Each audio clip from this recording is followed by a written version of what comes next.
గారు MSME corporation chairman కూడా మనతో పాటుగా లైవ్లో జాయిన్ అయ్యారు. గుణపాటి దీపక్ రెడ్డి గారు టీడీపీ రాష్ట్ర అధికార ప్రతినిధి, మాజీ ఎమ్మెల్సీ కూడా మనతో పాటుగా లైవ్లో అందుబాటులోకి వచ్చారు. పురుషోత్తం రెడ్డి గారు ప్రముఖ రాజకీయ విశ్లేషకులు కూడా మనతో పాటుగా లైవ్లో జాయిన్ అయ్యారు. ముందుగా ప్రభాకర్ గారు వెర్షన్ తీసుకుందాం. ప్రభాకర్ గారు నమస్తే. నమస్తే సార్, బాగున్నాను సార్. ప్రభాకర్ గారు ఏంటి పరిస్థితి? జగన్మోహన్ రెడ్డి గారు అరెస్టు వైపే అన్ని దారులు వెళుతున్నాయి, టార్గెట్ ఫిక్స్ చేశారు అని చెప్పి జరుగుతున్న ప్రచార నేపథ్యం భారతీయ గారికి పగ్గాలు ఇస్తారని. ఎందుకంటే ఇప్పుడు జరుగుతున్న అరెస్టులు కూడా ఆ క్రమంలోనే జరుగుతుంది, ఇక్కడతోటి ఆగదు అని. ఇప్పుడు వరకు కొడాలి నాని అరెస్ట్ అవుతారు, పేరు నాని అరెస్ట్ అవుతారు, ద్వారంపూడి చంద్రశేఖర్ రెడ్డి అరెస్ట్ అవుతారని ఇలాంటివి వినిపించినాయి. కానీ ఇప్పుడు డైరెక్ట్గా జగన్మోహన్ రెడ్డి గారి వైపే గురి పెట్టారు అని, ఇందులో నుంచి ఆయన బయటపడే ప్రసక్తి లేదు, పక్కా ఆధారాలు ఉన్నాయి అని. వాస్తవా? ఇది అవాస్తవం అని చెప్తున్నాను.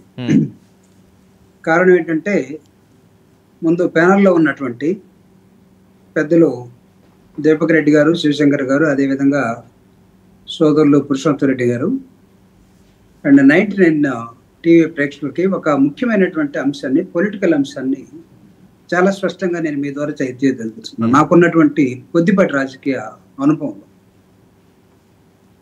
కక్షపూరిత రాజకీయాలు భారతదేశంలో ఏ రాష్ట్రంలో కూడా ఎప్పుడు కూడా ఎల్లవేళలా సక్సెస్ కాలేదు.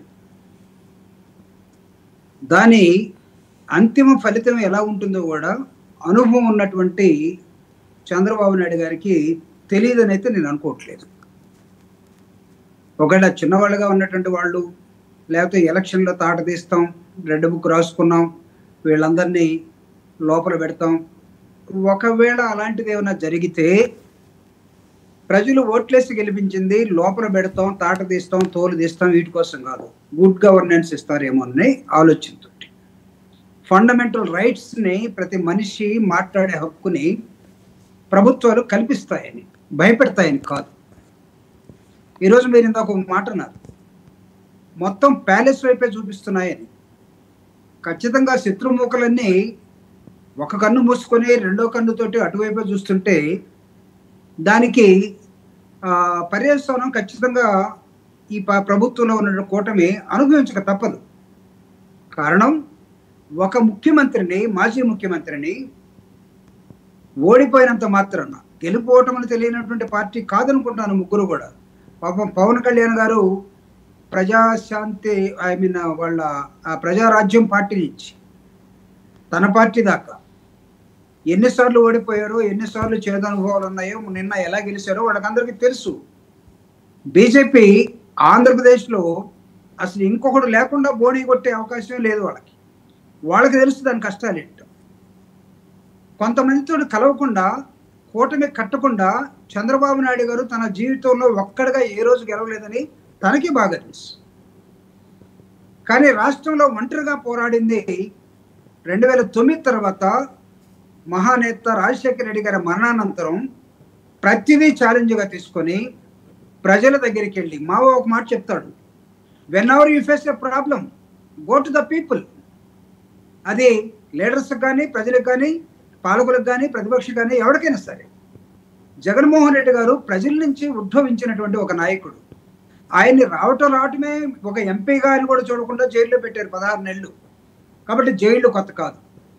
ఆ రోజు ఒకరిద్దరే ఉండొచ్చు, ముగ్గురే ఉండొచ్చు. ఈరోజు మీరు half a dozen, 6 dozen people మీకు ఇంపార్టెంట్ అనుకున్న వాళ్ళందరినీ కూడా గెలిచినంత మాత్రాన వీళ్ళందరినీ మేము జైల్లో పెడతాం అనుకుంటే, స్వతంత్ర పోరాటంలో ఏం జరిగిందో తెలుసు కదా. ప్రభాకర్ గారు, సారీ ఫర్ ద ఇంటరప్షన్. ఇప్పుడు మరి చంద్రబాబు నాయుడు గారిని అరెస్ట్ చేసినప్పుడు ఇవన్నీ కూడా ఆ టైంలో గుర్తుకు రాలేదా అని చెప్పి వాళ్ళు ప్రశ్నిస్తున్నారు. అప్పుడు ఆయన మాజీ సీఎంఏ, అప్పుడున్న పరిస్థితులు అలాగే ఉన్నాయి, అధికారం ఉంది కదా అని చెప్పి ఎవరిని పడితే వాళ్ళని అరెస్టులు చేయడం, అచ్చెన్నాయుడు గారిని, ఆయనకి పైల్స్ వ్యాధి ఉన్నదన్నా సరే వందల కిలోమీటర్లు వెహికల్లో నడిపించడం, ఇవన్నీ కూడా అరాచకాలు కాదు. ఇప్పుడు నేను with all our bad experiences also I will expose to you. Please provided some time please. ఎందుకంటే నేను కొన్ని చారిత్రక ఘట్టాలని మీ ద్వారా ప్రేక్షకులు, తెలివైనటువంటి ప్రేక్షకులు చూస్తుంటే, తర్వాత మా పెద్దలు అక్కడ అందరూ నన్ను కౌంటర్ కూడా చేయొచ్చు. ఒకవేళ వాళ్ళు అనుకునేది నిజమైతే అది కూడా ప్రజలు నమ్మచ్చు. ఇక్కడ చెప్పడం వరకే మన బాధ్యత అనుకుని నేను I'm trying to give some important examples. ఇది ఒక ఉద్యమ నేపథ్యంలో బయలుదేరినటువంటి వైఎస్ఆర్ కాంగ్రెస్ పార్టీని మొట్టమొదటి నుంచే బెదిరించే ఒక ముఠ మాకు అనుభవం ఉంది.